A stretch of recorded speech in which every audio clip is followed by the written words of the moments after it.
Hello friends, কারা কারা আমার মতন ঘুরতে গেছো বাসন্তী পূজাতে?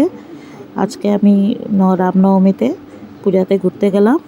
তো আমরা এখানে জংলা কালীবাড়ি আছে, তো ওখানে জংলা কালীবাড়িতেই বাসন্তী পূজা হয়।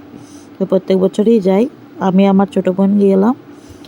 আর এখানে দেখো জংলা কালীবাড়িতেও পূজা দেখে নিলাম আর বাসন্তী পূজাও দেখে নিলাম। তো বহুত দিন পরে গেলাম আর খুব মজাও করেছি। অনেক সুন্দর ডেকোরেশন হয়েছে, অনেক সুন্দর লাইটিং। দেখো এখানে ভূত সাজিয়েছে, ভূতটা কীরকম করছে।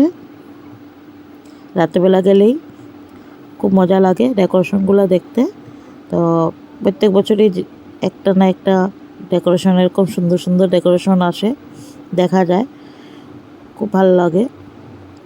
আর পরিবেশটাও খুব মজার। আর খিচুড়িও খেয়ে নিলাম। তোমরা কারা কারা খিচুড়ি খেয়েছো বাসন্তী পূজাতে বলবে।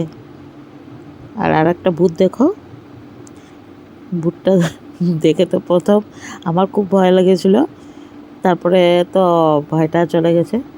তো আমার মতন কারা কারা ঘুরতে গেলে বাসন্তী পূজাতে বলবে। মানুষ প্রচুর হয়েছে এখানে। ভিডিওটা যদি ভালো লাগে তো একটা লাইক, একটা কমেন্ট আর একটা শেয়ার করে দেবে। ভিডিওটা কীরকম লাগছে বলবে প্লিজ।